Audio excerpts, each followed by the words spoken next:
అటు పోతే కంటోన్మెంట్, ఇటు పోతే జూబ్లీహిల్స్, ఇటు పోతే సర్పంచ్ ఎలక్షన్లు, ఇటు పోతే మున్సిపల్ ఎలక్షన్స్, ఇవన్నీ చూశారు. ఇంకా ముందు ముందు జరగబోయే ఎంపీటీసీ కానీ జెడ్పీటీసీ కానీ మీరే చూస్తుంటారు. నేను మళ్ళీ వచ్చి ఇంటర్వ్యూ ఇస్తాను నీకు యజ్ఞ గారు.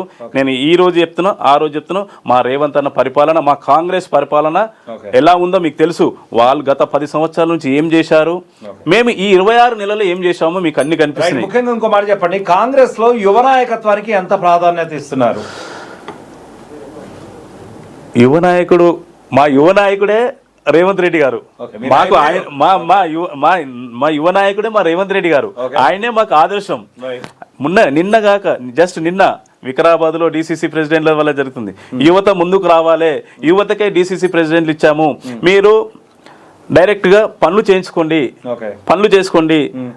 ఎవరి దగ్గరికి మీరు ఫైల్ తీసుకొని అది చేయది ఇది చేయండి అని చెప్పేసి పోవద్దని చెప్పేశాడు. మీరు పని చేయండి, మీకు మంచి భవిష్యత్తు ఉంటుంది, యువతకే నాకు స్ఫూర్తి అని చెప్పేసి నిన్న చెప్పాడు వికారాబాద్ లో. సో బేసిక్ గా యువతను ఎంకరేజ్ చేస్తున్నారు రేవంత్ అన్న. యువ నాయకులను ముఖ్యంగా ఎంకరేజ్ చేయాలనే స్ఫూర్తితో ముందుకు పోతున్నారు అంటారు.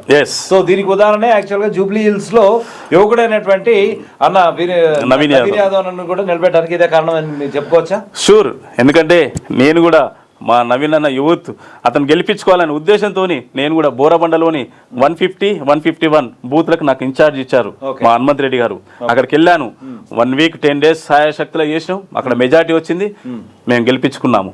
ఓకే. సో బేసిక్ గా యువ నాయకత్వానికి ప్రాధాన్యత ఇస్తున్నది ప్రూవ్ అయింది అని చెప్తారు. ఎస్, కంపల్సరీ అండి. కూడా మొన్న టికెట్ ఇవ్వడం వల్ల తప్పకుండా అండి. దీనికి మీరు అగ్రి కావాలి. మీరు